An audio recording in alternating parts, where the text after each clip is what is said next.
এই যে দেখতে পাচ্ছ এই শাড়িটা, এইটা একবারই পরেছিলাম সেই পুজোর সময়। শাড়ি বহুদিন পরা হয়নি, সেই পুজোর সময় পরেছিলাম, আবার আজকে পরবো। চলো এখন আমি জলদি রেডি হয়ে আসছি।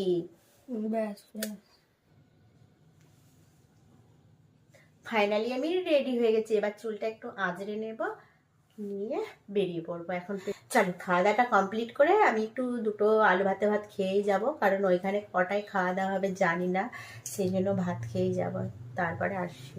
তো কিছু বোঝানো হয়নি, এইভাবেই রেডি হয়েছি। ডিম ভাজা, ডাল আর একটা লেবু নিয়ে আমি খেতে বসেছি। ফাইনালি আমি রেডি হয়ে গেছি। এই যে হেলমেট নিয়ে নিয়েছি, এখানে জলের বোতল নিয়েছি, এইটা টুল বক্সে ঢোকাবো, আর স্কুটি চালিয়ে যাব, স্কুটি নিয়েই যাব। চলো চাপি, তারপরে আসছি। ফাইনালি আমি স্কুলে চলে এসেছি, আর এইগুলো পড়ে আছে, এগুলো চেস্ট নাম্বারগুলো আছে, এগুলো নিয়ে যাব এখন। চলো মাঠে যাব, এখানে বাইক রেখে দিয়েছি, এরপরে যাব মাঠে। যেহেতু স্কুলের কাছেই মাঠটা, 10 মিনিট হাঁটতে হবে, আর ওইখানে কী করে বাইক রাখবো, সেই জন্য এখানেই রেখে যাচ্ছি। চলো এই দেখো আমরা এখন হেঁটে হেঁটে যাচ্ছি। আরে আমি তো ভুলেই গেছি আমি কেন আজকে এই মাঠেতে এসেছি। আজকে আমাদের স্কুলে আছে পঞ্চায়েত খেলা, আর যেহেতু আমাদের স্কুল থেকে আজকে দায়িত্ব পড়েছে, সেই জন্য মাঠে খেলাটা হচ্ছে আমাদের স্কুলের সামনে। তাই আমাদের ছাত্রছাত্রীরা এখানে বসে আছে, আর টিফিন হাতে পেয়েও গিয়েছে। যাই হোক, এদের না মাঠে আসতে কোনো অসুবিধা হয়নি, কারণ প্রতি বছরই তো দূরে যেতে হয়, কিন্তু এবছর যেহেতু বাড়ির কাছে, তাই ওদের এবছর মজাই হচ্ছে। নিজের পায়ে হেঁটে একদম মাঠে পৌঁছে গিয়েছে। আর এখানে লাইন ধরে দাঁড় করানো হয়েছে, কিছু শপথ বাক্য, জাতীয় পতাকা উত্তোলন, জাতীয় সঙ্গীত এগুলো করা হবে বলে। যে সমস্ত গ্রাম পঞ্চায়েতের সদস্য আছেন তেনাদেরকেও একই সাথে বরণ করে নেওয়ার জন্য বলছি।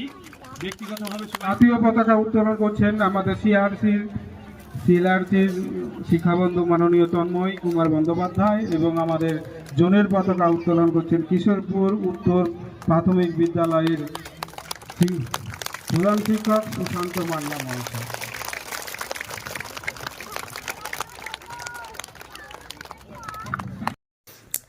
যখন আমি ছোট ছিলাম তখন এই মাঠে বহুবার খেলতে এসেছি, তারপরে বহুদিন যাবৎ এই মাঠে খেলা বন্ধ ছিল।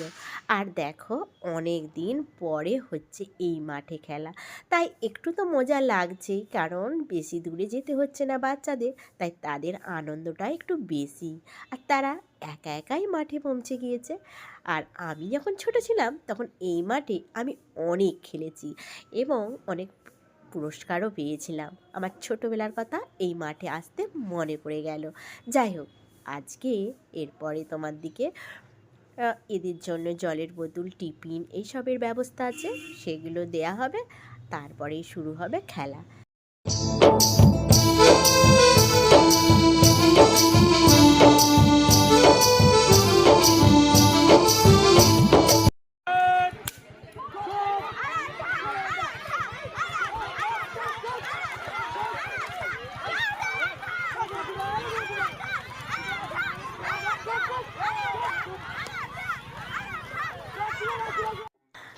ভিডিওটা আমি এইখানেই শেষ করলাম। টাটা।